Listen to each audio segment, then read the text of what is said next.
ও আমার ভাইরা, দুনিয়ার এই জীবন যৌবন চিরস্থায়ী নয়, ক্ষণস্থায়ী। রূপের বড়াই, রূপের অহংকার চিরকাল থাকবে। যেই মেয়েটা আজকে টিকটক করে, রূপ দেখে পাগল হয়ে যায়, কিছু চেহারা আছে আর তার উপরে কিছু ফিল্টার আছে না নাই?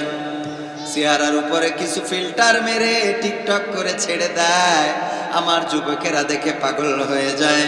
ও আমার ভাইরা বলেন দেখি, এই চেহারা একদিন এমন অবস্থায় পৌঁছাবে যে ফিল্টার মারলেও আর কুত্তায়ও তাকাবে না, বলেন ঠিক কিনা? রঙ্গরসের দিন ছিল আমার একদিন, রঙ্গরসের দিন ছিল আমার একদিন, 12 ঘন্টা বেলায় আমার সন্ধ্যা হইল, পাখি উড়ে যাওয়ার বুঝি সময় হলো, পাখি উড়ে যাওয়ার বুঝি সময় হলো, পাখি উড়ে যাওয়ার বুঝি সময় হলো রে, পাখি উড়ে যাওয়ার বুঝি সময় হলো। রঙ্গরসের দিন ছিল আমার একদিন, রঙ্গরসের দিন ছিল আমার একদিন, 12 ঘন্টা বেলায় আমার সন্ধ্যা হইল, পাখি উড়ে যাওয়ার বুঝি সময় হলো, পাখি উড়ে যাওয়ার বুঝি সময় হলো, পাখি উড়ে যাওয়ার বুঝি সময় হলো রে, পাখি উড়ে যাওয়ার বুঝি সময় হলো।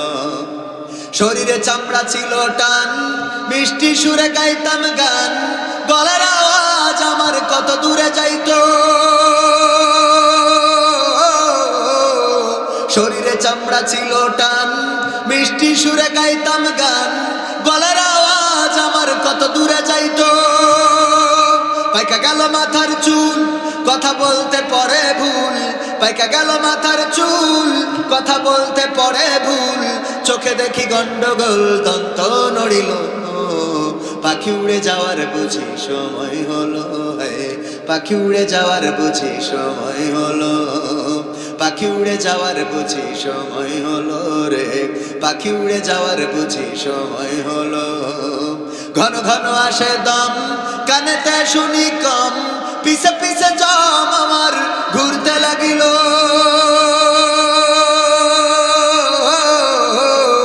ঘন ঘন আসে দম, কানেতে শুনি কম, পিছে পিছে জম আমার ঘুরতে লাগিল। খাটো হয়ে আসছে পাও, হীন হলো সর্বদাও, খাটো হয়ে আসছে পাও, হীন হলো সর্বদাও, ভাবে বুঝি সময় আমার ফুরিয়ে এলো, পাখি উড়ে যাওয়ার বুঝি সময় হলো, পাখি উড়ে যাওয়ার বুঝি সময় হলো, পাখি উড়ে যাওয়ার বুঝি সময় হলো রে, পাখি উড়ে যাওয়ার বুঝি সময় হলো। এত সুন্দর পরিপাটি খাসায় আমার ছিল খাটি, দিনে দিনে খাসায় আমার জং ধরিল,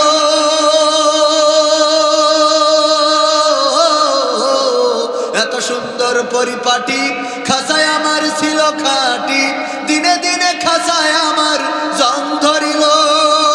পুরাতন খাসাতে পাখি করে শুধু ডাকা ডাকি, পুরাতন খাসাতে পাখি করে শুধু ডাকা ডাকি, একদিন আমায় দিয়া ফাঁকি উড়িয়া যাইব, পাখি উড়ে যাওয়ার বুঝি সময় হলো, পাখি উড়ে যাওয়ার বুঝি সময় হলো, পাখি উড়ে যাওয়ার বুঝি সময় হলো রে, পাখি উড়ে যাওয়ার বুঝি সময় হলো। রঙ্গরসের দিন ছিল আমার একদিন, রঙ্গরসের দিন ছিল আমার একদিন, 12 ঘন্টা বেলায় আমার সন্ধ্যা হইল, পাখি উড়ে যাওয়ার বুঝি সময় হলো রে, পাখি উড়ে যাওয়ার বুঝি সময় হলো, পাখি উড়ে যাওয়ার বুঝি সময় হলো, পাখি উড়ে যাওয়ার বুঝি সময় হলো। পাখি উড়ে যাওয়ার এই সময়টা কবে কখন হবে আমরা কি কেউ জানি? না, কেউ জানি না। যেই বাসটা পদ্মা নদীতে পাটুরিয়া ফেরিঘাটে ডুবে গেল, ওই বাসটার যাত্রী যারা ছিল তারা চিন্তাও করে নাই যে আর বাড়িতে ফেরা হবে, ওরা চিন্তাও করে নাই আর গন্তব্যে যাওয়া হবে। কয়দিন আগে আপনারা দেখেছেন রামপালে বিয়ে করে যাচ্ছে, আহারে অ্যাক্সিডেন্ট করলো কোন বাহিনী? নৌবাহিনীর গাড়ির সাথে অ্যাক্সিডেন্ট করার পরে 14 জন একই জায়গায় একই সাথে মারা গিয়েছে। সাথে আছে স্ত্রী এবং স্বামী, নববধূ এবং স্বামী, দুইজন একই সাথে পৃথিবী ছেড়ে বিদায় নিয়ে চলে গেল। যার বাসর হওয়ার কথা ছিল তার জন্য বাসরটা আল্লাহ কবুল করে নাই, কবরটা তার জন্য কবুল হয়ে গেছে। বলেন ঠিক না বেঠিক? আল্লাহ রাব্বুল আলামিন চাইলে যে কোনো দিন যে কোনো মুহূর্তে আমাদের মৃত্যু দিতে পারে না, পারে না। মৃত্যুর জন্য প্রস্তুত হওয়ার দরকার। আমার রব বলে দিলেন, ইয়া আইয়ুহাল্লাযীনা আমানুত্তাকুল্লাহ হাক্কা তুকাতিহি ওয়া লা তামুতুন্না ইল্লা ওয়া আনতুম মুসলিমুন।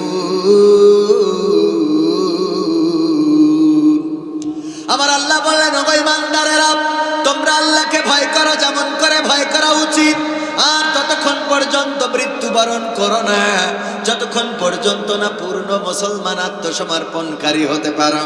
বলেন দেখি, আমরা কি পূর্ণ আত্মসমর্পণকারী হয়েছি? আমরা কি আল্লাহর কাছে নিজেদেরকে আত্মসমর্পণ করেছি? আত্মসমর্পণ করেছিলেন কে? হযরত ইব্রাহিম আলাইহিস সালাম বললেন, ইন্নী ওয়াজ্জাহতু ওয়াজহিয়া লিল্লাযী ফাতারাস সামাওয়াতি ওয়াল আরদ হানিফান ওয়া মা আনা মিনাল মুশরিকিন। ইব্রাহিম বললেন, ওগো আল্লাহ, আমার মুখটা ঘুরিয়ে দিলাম আসমান জমিন যিনি সৃষ্টি করেছেন সেই রবের দিকে, আর আমি বলে দিলাম আমি কোনো মুশরিকদের অন্তর্ভুক্ত না। আমি তোমার কাছে নিজেকে সমর্পণ করে দিলাম। এই সমর্পণ করার পরে যখন ইব্রাহিম আলাইহিস সালামকে আগুনে ফেলার জন্য আগুন প্রস্তুত করা হয়ে গেল, তখন ইব্রাহিম আলাইহিস সালাম বললেন, ওগো নমরুদ, তুমি আমার আব্বা লাগো, আমারে মাফ করে দাও। বলিছে, তুমি আমার আব্বা, আমি তোমার দল করি, আমারে মাফ করে দাও। আজ যতদূর করেছি, আজ জীবনে করবো না, আজকেই শেষ। বলেছে এই কথা। বরং ফেরেশতারা আসলো, বলল, গো নবী সাহায্য করতে চায়। বলল, এখন আমি কি করতে পারি? কয়, অনুমতি দেন। কেন? আল্লাহ রাব্বুল আলামিন আমাদের পাঠাই নাই। আমরা বললাম, ওগো রব, তোমার খলিল আগুনে পুড়ে যাবে, এটা কেমনে সহ্য করি?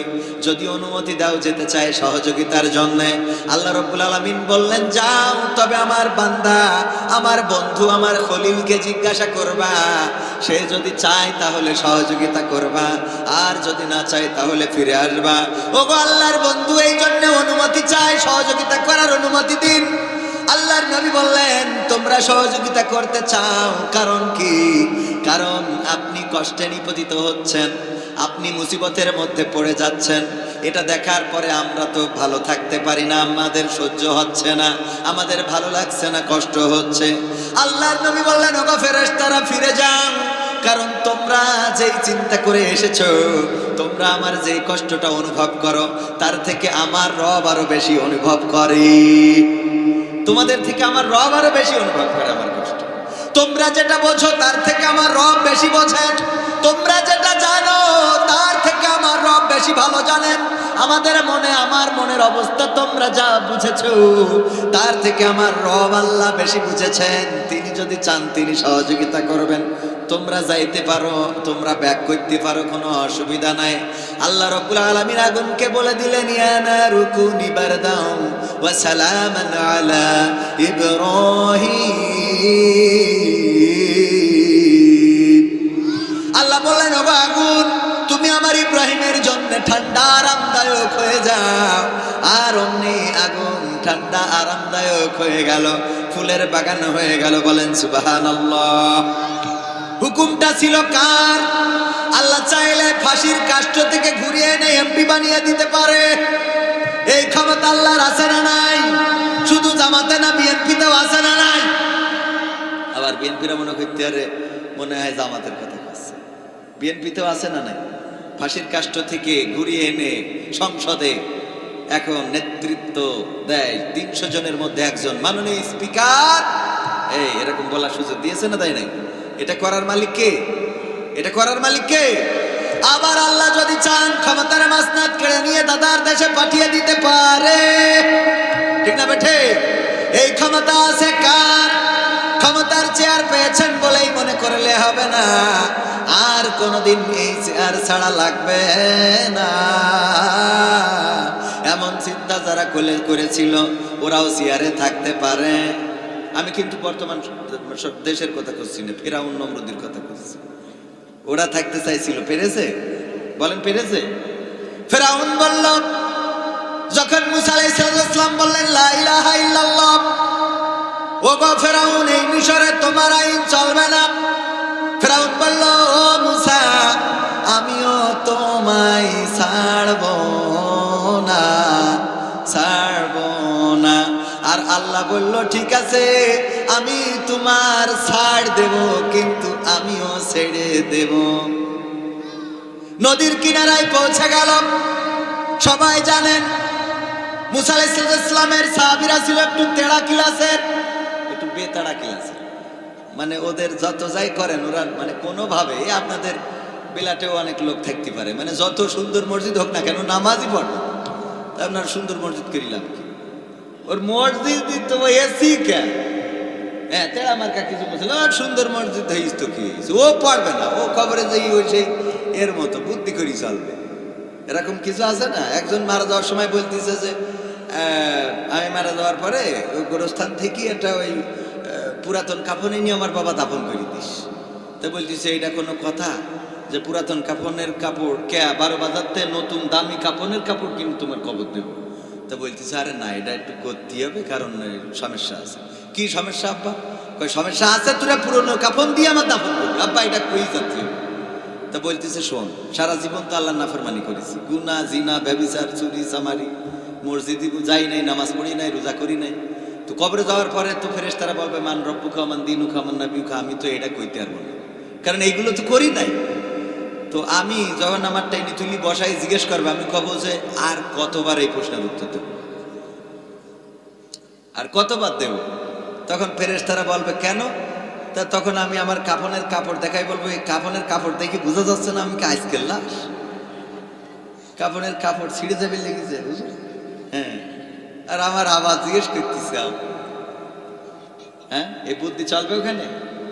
এরকম বুদ্ধি করে পার পাওয়া যাবে?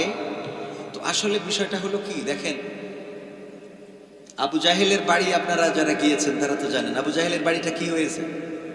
হাম্মাম, আরবিতে সম্মানের সাথে বললাম। আর একটা কথা বলি সহজে বুঝবেন, আমরা বাংলাদেশে না, ঠিক কিনা? সৌদি আরবের থেকেই তো আমরা ইসলাম পাইছি, কথা কয় না? আমরা মুসলমান তো আরব দেশ থেকে, তাই না? তো আমরা মুসলমান হিসাবে মনে করি যে ইরানও শিয়া হোক যা হোক আমাদের মুসলমান একজন ভাই। আপনারা ইরানের বিপক্ষে এখানে কেউ আছেন মনে হয়? কিন্তু সৌদি আরব ইরানের বিপক্ষে সহ্য না করি পারেন। এই ঠিক বলছি না? ঠিক বলছি? আমরা কেউ ইসরায়েলের পক্ষে আছি, ডোনাল্ড ট্রাম্পের পক্ষে আছি? তো জেন থেকে ইসলাম পালাম, ওরা সব গড়ে মিলে ওকে ছাড়ে, ওরা সব ওকে সাথে জোট করিস। তার মানে আপনার মক্কা মদিনা বাড়ির কাছে হলেও আপনি মুসলমান হবেন এই মনে করার দরকার নেই, এত সহজ না পাগল, কথা কয় না? মক্কা মদিনা ওদের ঘরের মধ্যেই, আর ওরা যে ডোনাল্ড ট্রাম্পের দাওয়াতকে নিয়ে আসে, বেনিয়ামিন নেতানিয়াহুর সাথে মিটিং করে, কয় যে হামলা সালাম আমরা আছি, ঠিক না বেঠে? এই বলে না, বলে না? তার মানে বাড়ির মধ্যেই ঘরের মধ্যেই কাবা থাকলেই আপনি বেহেশতে চলে যাবেন, এত মনে করার দরকার নেই। আবার ফেরাউনের রান্নাঘরে রান্না করি সেও জান্নাতের বাসিন্দা হয়ে যাবে, কথা কয় না? আসিয়া আলাইহিস সালাম ফেরাউনের সাথে একসাথে শুয়ে থেকেছে, বাচ্চা হয়েছে, সব হয়েছে, ভালোবাসা প্রেম প্রীতি, একটা জাহান্নাম একটা জান্নাত। সুবহানাল্লাহ বলবেন না? এইটাই হলো আল্লাহ রাব্বুল আলামিনের। হযরত নূহ আলাইহিস সালাম নৌকায় উঠতে বলল, স্ত্রী বলছে আমি টিকটক করি বেড়াবো। মানে এখনকার সময় হলে টিকটকের কথা বলতে, কথা কয় না? এখনো আছে না নাই? স্বামী কয় খবরদার তুই টিকটক করবি না, কয় তোর তালাক দিয়ে চলে যাচ্ছে, আমি টিকটক করবো তোর বাপের কি? তুই স্বামী নেই, স্বামী আমার টিকটকে মেলা আছে, এরকম আছে না নাই? ওই রকম নূহ নবীর স্ত্রী টিকটক করে। এখনকার সময়ের সাথে মিলছে তো? একদম মিলাই নেবেন বাবারে, একই কথা। নৌকায় চড়তি বলিছে, তার মানে আমলিক করতে কইনি, মানে নৌকাটা এক সময় ভেসে উঠবে, এইটাই চড়তি বলিছে। আর আমরা কিসে চড়তি বলি? আমরা বলি বাবা এই টিকটক মুকটক সাইডে কোরআনের পাল্লাই চল, এই না একই তো কথা। এখন এই কয় যে না মসজিদে আমার যাওয়া হবে না, নামাজ পড়া হবে না, কোরআন পড়া হবে না, ওগুলো ভাই বাদ রাখো, আমি এখন রিলস করো। কি করবে? ট্রেন রোডে যে তুম পাশে আয় এগুলো করে বেড়াবে, দেখে নেকে একজন গান, ওখানে নাচ আছে না নাই মা বোনদের, এগুলো থামানো যাচ্ছে না। তা আমার স্ত্রী তাই মাঝে মাঝে ঝোঁক মারে, মানুষের কথা কি মনে মনে করে এত সুন্দর চেহারা খালি আমার স্বামী দেখলো আর কারো দেখাতে পারলাম না। মানে ওরও মাঝে মাঝে মনে হয় আল্লাহ এত সুন্দর চেহারা দিয়ে খালি শুধু তুমি দেখবা, আর লোক দেখবে না, আর লোকের হক নেই। সত্য বলছি, সবাই চিন্তা করে যে আমরাও যদি ফেমাস হইতে পারতাম। হ্যাঁ বলে তো, হ্যাঁ ওরাও তো মাঝে মাঝে হ্যাঁ হালো। তো যাই হোক, এটা কেন বললাম? এখন এই যে নদীর কিনারায় পৌঁছে গেল, বেতাড়া বলতেছে আর কি। তো একটু বেতাড়া ক্লাসের ফেরা মুসা আলাইহিস সালামের একবার আল্লাহ রাব্বুল আলামিন বলল তুমি একটা গেট করো। ওরা তো যেহেতু সিজদা করতে চায় না, ওই গেটের মধ্যে এমন কায়দা করে দিবা যে ওরা উঞ্জুর না বলি ঢুকবে, তাই তো, যে সুন্দর করে মাথাটা নিচে করে ঢুকবে। মুসা আলাইহিস সালামের সাহাবীরা বলতেছে আমাকে পাগল পাইছে, হ্যাঁ পা আগে ঢুকাই, ওই যে গুলায় ওঠে যে পাবে না, গুল আছে না, গুলায় উঠতে যে আগে না পা ঢুকাতে, আগে পা ঢুকাতে। আমরা সিজদা দেবো, এত পাগল পাওনি আমাকে। এরম কিছু আল্লাহর বান্দা আছে না নাই? জোর করি যদি মসজিদে কোনোভাবে নিয়ে যান, দেখবেন যে ও কবে যে ঠিক আছে নিয়ে আইছিস ভালো কথা, উজু করি পড়বো না, ও নামাজ পড়বে তা উজু করবো, যে নামাজ তোর পড়ি দিচ্ছি কিন্তু যেন কবুল না হতে পারে। এ আল্লাহর বান্দা, মেলা লোক পেলাম নানান ঝামেলার, আল্লাহ দুনিয়ায় চলি তো দেখছি ও কোনো পালি মানে আল্লাহ ওর হিদায়ত করবে না, তা আমি কোন লাইনে হিদায়ত করবো? কথা কয় না। ও যে পালি আপনি বলেন না কেন, ওর সব পাইল কুরাজ করে চলে যাবে। এই যেরাম আমাদের মন্ত্রী একটা আছে, ও যা বলছেন ও খালি প্রধানমন্ত্রী বলতে সেই বলে সব, কথা কয় না। আরে মানে যে এমনি বলেন, আমার কিছু মানুষ আছে আপনি কোনোভাবে বুঝাইতে পারবেন না। বেগম খালেদা জিয়া, জিয়াউর রহমান কি চেয়েছিলেন, সংবিধান নিয়ে কি চেয়েছিলেন, এইগুলোও মানতে চান। এরম আল্লাহর বান্দা আছে না নাই? আছে। তো এই জন্যে এগুলো যত বুঝাতে যান অত বুঝাই লাভ হবে না, কারণ আল্লাহ যার বুঝতে দেবে না ওর আপনি বুঝাইলেও হবে না। তবে হ্যাঁ, আপনি যদি বলেন তাইলে আইসেন কেন, আমি বাবা আইসি দুটো টাকার জন্য নাকি আর দুটো খাওয়ার জন্য, কারণ খাতি হবে আর টাকা নিতে হবে না। আসলে এটা তো বলেন মৃত্যুর জন্য প্রতিটা মুহূর্তে প্রস্তুত থাকা দরকার। এবার আমার যুবকদের আর একটা কথা বলি, আমার যুবকেরা মাঝে মাঝে মনে করে চুলের কুত্তা কাটিং মাটিং দিলে মনে হয় খুব ভালো দেখা যায়, একটু ছিঁড়ামিড়া প্যান্ট পরলে এমনি সেমনি মেশিন টেশিন বেরোইলে মনে হয় ভালো দেখা যাবে। না বাবা, ওইটা ভালো না, ওইটা ভালো কথা কয় না।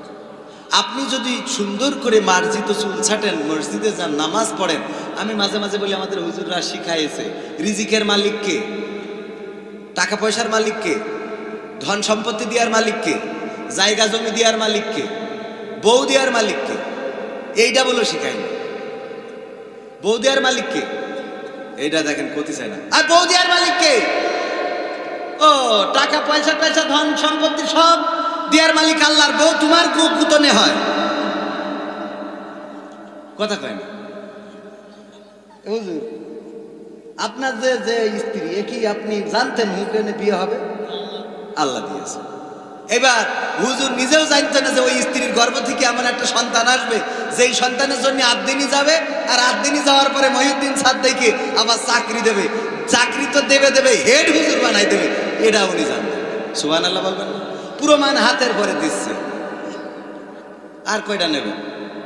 আরে আমরা বুঝি না, আমার যুবকেরা বোঝে না, সোনার ছেলেরা। তোমরা বউ খুঁজে বেড়াও গাতখালি, বউ খুঁজে বেড়াও চুয়াডাঙ্গায়, মসজিদে এসে খুঁজে দেখো সিজদায় পড়ি বলবা আল্লাহ পৃথিবীর সুন্দরী বউটা দাও, তোর এত সুন্দরী দেব তোর নিজে পাগলেই পারিতাম।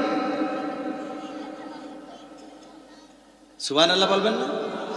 নিজের বউ দেখে নিজে স্টক করবি যে এ পাইছে কি।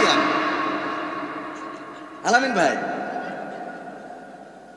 আলহামদুলিল্লাহ বলেন, আলহামদুলিল্লাহ। কথা সত্য বলছি না মিথ্যা বলছি?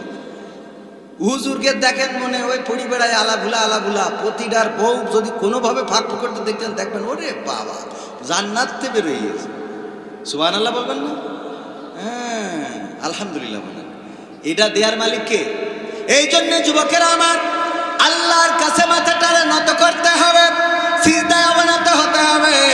আল্লাহর কাছে যদি চাও, আল্লাহ রাব্বুল আলামিন আপনার ডাকটা শুনবেন। আমার যুবকেরা, মনের মধ্যে যে চাওয়াটা আছে, চাকরি নাই, ঘুরে বেড়ান বেকার, মানুষ দাম দেয় না, সমাজে মান পান না, আপনি চাকরির জন্য কত নেতার কাছে গেলেন, চিন্তা করলেন আওয়ামী লীগ করলে মনে হয় চাকরি পাওয়া যাবে, কিন্তু শেখ হাসিনা সুজা ভারতে, কথা কয় না।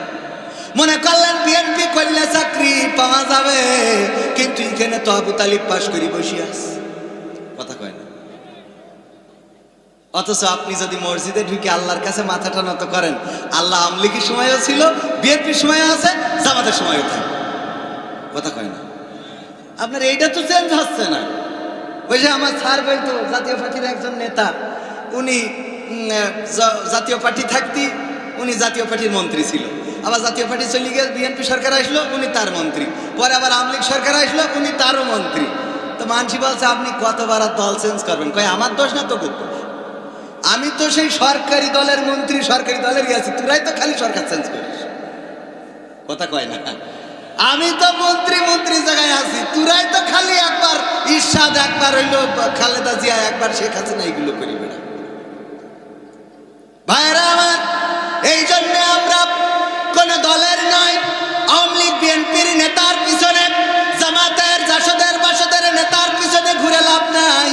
যদি আল্লাহর পিছনে ঘুরতে পারেন, যদি মসজিদে মাথাটা নত করতে পারেন, যদি তাহাজ্জুদে আল্লাহর কাছে কান্নাকাটি করতে পারেন, ওগো আল্লাহ আমি যুবক মানুষ, কর্ম নাই, আল্লাহ তুমি আমার ব্যবস্থা করে দাও, আমার রিজিকের মালিক তো তুমি, তোমার অঢেল আছে, তোমার কাছে এমন কিছু নাই যে তুমি না বলবা, সব কিছুতে তুমি হ্যাঁ বলতে পারো।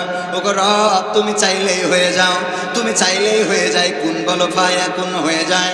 ওগো রব, তুমি দয়া করে আমার রিজিকটা প্রশস্ত করে দাও, আমার চেহারাটা সুন্দর করে দাও, আমার রোগ দূর করে দাও, আমার গুনাহ ক্ষমা করে দাও, আমার স্ত্রীকে ভালো করে দাও, আমার পরিবারকে কবুল করে নাও, আপনজনদেরকে ক্ষমা করে দাও। গভীর রাত তাহাজ্জুদের নামাজে যদি আল্লাহর কাছে কান্নাকাটি করতে পারেন, সিজদাটা যদি আল্লাহর কাছে দিতে পারেন, আল্লাহ রাব্বুল আলামিন আপনার রিজিককে প্রশস্ত করে দিবেন।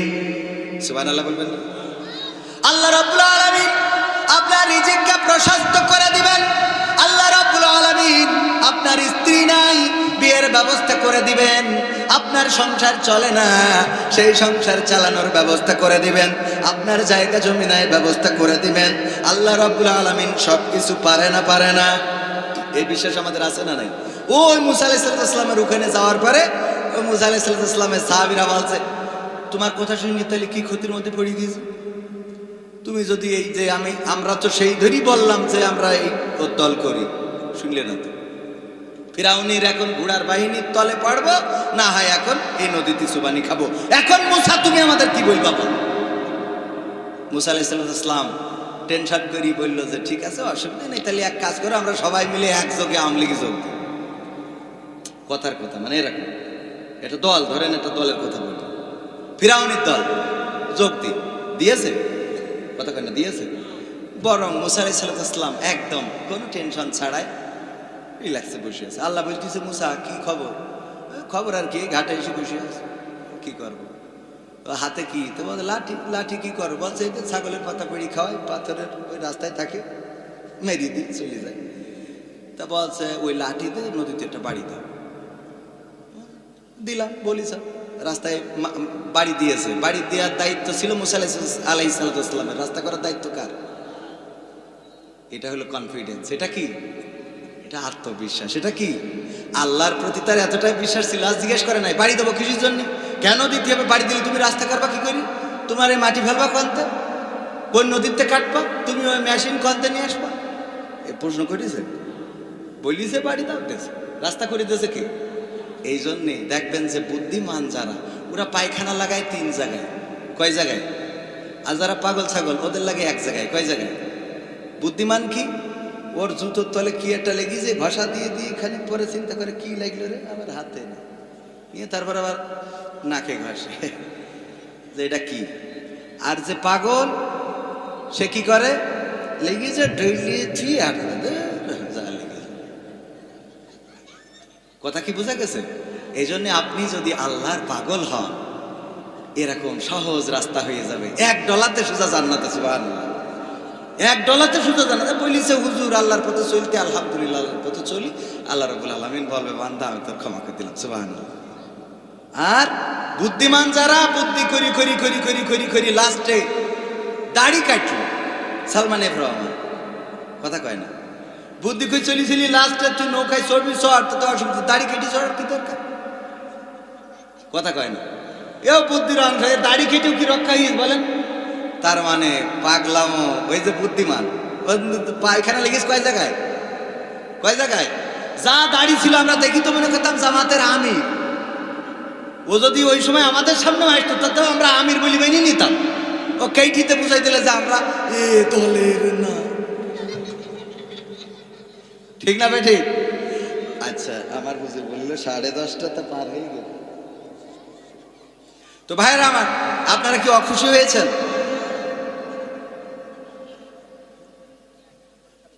তো সম্মানিত হাজারিন, আমি আসলে এখানে নিজেদের মাহফিল তাই এসেছি। আপনাদের এখানে যেভাবে আমার আমিনুল স্যার বলেছে, আমি বলেছি স্যার বৃহস্পতিবার, রবিবার, এটা কি বার? বৃহস্পতিবার। বৃহস্পতিবার আমার 9 তারিখ বাঘারপাড়ায় একটা প্রোগ্রাম, এটা আমি একটু শর্ট করে দিয়ে এখানে আসবো ইনশাআল্লাহ। তো আলহামদুলিল্লাহ আমি এসেছি আপনাদের মাঝে। আপনারা অখুশি হয়েছেন?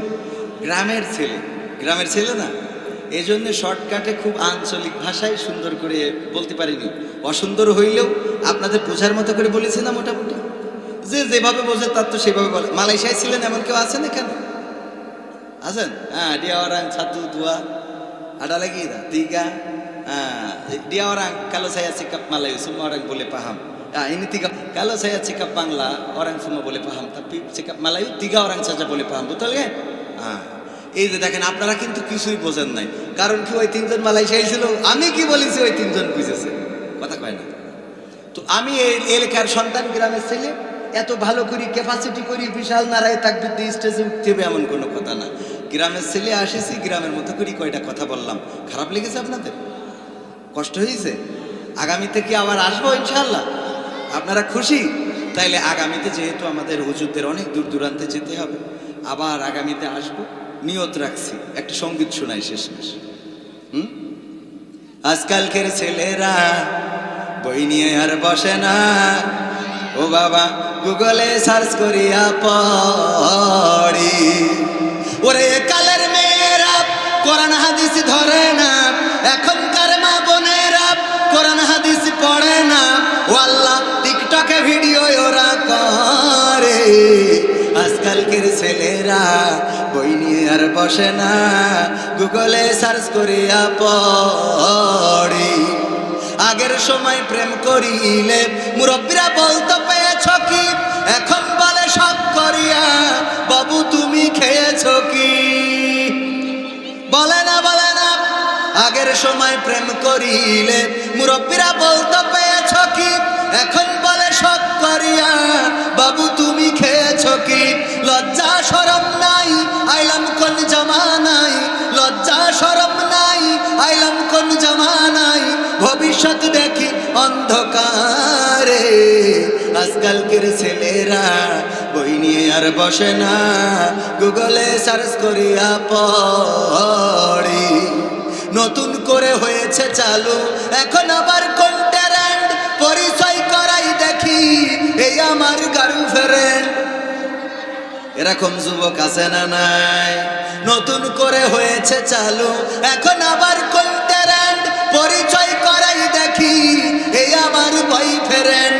শরমের মাথা খাইয়া গেছে ওরা পাগল হইয়া, শরমের মাথা খাইয়া গেছে সব পাগল হইয়া, ভবিষ্যৎ দেখি অন্ধকারে। আজকালকের ছেলেরা বই নিয়ে আর বসে না, ও বাবা গুগলে সার্চ করিয়া পড়ি। ঠিক না বেঠি? এখনকার যুবকেরা, এখনকার শিশু কিশোরেরা তারা তো গুগলে সার্চ করে পড়ে, কোনো বিষয়ে যদি জানতে চায় তাইলে শিক্ষকের কাছে জিজ্ঞেস করে না, গুগল মামার কাছে জিজ্ঞাসা করে, চ্যাট জিপিটির কাছে জিজ্ঞাসা করে, ওখান থেকে এআই দিয়ে বিভিন্ন সলিউশন নিয়ে নেয়, তাই না? এরকম সত্য বলছি না মিথ্যা বলছি? ও আমার ভাইরা, এইগুলো এখনকার যুবকেরা করে। আর আমার মা বোনেরা আগের সময় সকালবেলা কোরআন তেলাওয়াত করত, ফজরের নামাজের পরে গুনগুন গুনগুন করে কোরআন তেলাওয়াত করত, বাড়িতে বাড়িতে কোরআন তেলাওয়াত শোনা যেত। লম্পের আলোতে আমার মাকে দেখেছি, আমার গ্রামবাসীকে দেখেছি, বৈদ্যুতিক বাতি ছিল না, লম্পের আলো জ্বালিয়ে অথবা হারিকেনের আলো জ্বালিয়ে সন্ধ্যার পরে মাগরিবের নামাজের পরে ইশার আগ পর্যন্ত কোরআন তেলাওয়াত করত। বলেন দেখি, এখন বিদ্যুতের বাতি হয়েছে, বাড়িতে ফ্যান হয়েছে, এয়ার কন্ডিশন হয়েছে, আবার বাড়িতে ওয়াশিং মেশিন হয়েছে, এত পরিবেশ হয়ে যাওয়ার পরেও আমার মা বোনেরা কি একটু কোরআন নিয়ে বসে নাকি? আছে বলতে পারবেন? আমার মা যত কোরআন পড়ে আমি তত পড়ি না, আমার স্ত্রীও তত পড়ে না। ও আমার ভাইরা, আমরা লেখাপড়া তো অনেকটাই ছেড়ে দিচ্ছি, আবার নতুন করে আইন হয়েছে শনিবার বুধবার, শনিবার সোমবার আর বুধবার 3 দিন আমাদের হাটবার, এই 3 দিন ক্লাস চলবে সরাসরি অফলাইনে, আর 3 দিন হবে অনলাইনে। কিন্তু বিদ্যুতের যে অবস্থা, কারেন্টের যে অবস্থা, আর ওয়াইফাইয়ের যে অবস্থা, তাতে করে অনলাইন ধরায় বসে থাকবো, কিন্তু দেখা যাবে শিক্ষকের নেটওয়ার্কের মধ্যে পাওয়া যাচ্ছে না। কথা কয় না? এই বুদ্ধিগুলো আমার মনে হয় কিছুটা হইলেও আমি প্রতিবাদ জানিয়ে রাখছি, এই বুদ্ধিগুলো আমার সন্তানদের জন্য কল্যাণকর নয়। কারণ 60 জন বাচ্চা বাড়ি থেকে যদি অনলাইনে ক্লাস করে, 60 জনের মাথার উপরে 60টা ফ্যান চলবে, ঠিক না বেঠিক? অথচ যদি ক্লাসে আসে, আমার মাদ্রাসা ঠিকানা তানজিমুল কোরআন ক্যাডেট মাদ্রাসা, প্রতি শ্রেণীতে 30 জন করে বসায়, আর প্রত্যেক কক্ষে একটা করে ফ্যান আছে, তাহলে 60 জনের কয়টা ফ্যান লাগলো? কথা কয় না? 30 জন করে বসায়, একটা করে ফ্যান লাগে, তাইলে 60 জনের কয়টা লাগবে? 2টা ফ্যান। শিক্ষকের লাগবে একটা, আর 60 জনের 60টা, মোট 61টা ফ্যান লাগবে। এই হিসেব করার দরকার আছে না নাই? আমরা যে এমন একটা জাতি, মাঝে মাঝে বলি, আহারে কোন দিক দিয়ে ঠিক করব? ইরান আক্রান্ত হলো আমেরিকা আর ইসরায়েল দিয়ে। আমেরিকা আর ইসরায়েল তারা মিলে যৌথ বাহিনী হামলা করলো ইরানে, আর ইরান মিসাইল মারলো, সেটা পড়লো ইসরায়েলে, আর এদিকে 12 বাজারের তেল পাম্পে তেল নেই। কথা কয় না? এ দুঃখ মাঝে মাঝে মনে হয় তোরা থাক, আমি চলব। মিসাইল পড়ে ইরানে, মিসাইল মারে ইরান, মিসাইল পড়ে ইসরায়েলে, বাহরাইনে, ওমানে, কুয়েতে, কাতারে, আর তেল পাম্প বন্ধ করা। ওর মিসাইল কনে পড়লো আমি এখন পর্যন্ত খুঁজে পেলাম। আবার আমাদের দেশের মানুষ অভার সচেতন, ওর তেল লাগবে, আজকে না হলেও তেল না হলেও জাহান্নামের আগুন জ্বলবে না, এরকম একটা অবস্থা। এই আগে মোটরসাইকেল ছিল না, লোক চলিনি। কথা কয় না? কবেন যে এখন অ্যানালগ, ধরেন যে মোটরসাইকেল মাইকেল সব প্রযুক্তি শেষ হয়ে গেছে, আপনার চলা লাগবে না, একদম কি একেবারে হয়ে গেছে। রাত্রি যে আবার বউ বসাই কি আসছে, বলছে হ্যাঁ রাত 12টায় বউর বলছে যে তুই থাক, আমার সকালে ডিউটি, তেলটা ভরা হয়ে গেলি ফোন দিস। খালি শুধু রাত্রি আমার শুয়ে থাকবা, তা হবে না, মোটরের তেলও বের দিতে হবে। কোন জ্বালা তো বিয়ে করিও না, নারীরা পড়ে যাবে। এই সত্য বলছি না মিথ্যা বলছি? এ কাজও করতেছে। আমি নিজে মাহফিল করে রাত্রি ফিরার পথে দেখি তেল পাম্পগুলোতে মোটরসাইকেলগুলো ওই করে রেখেতেছে। হ্যাঁ, খালি শুধু মনের মধ্যে মনে আছে, এটা করে ওটা কই।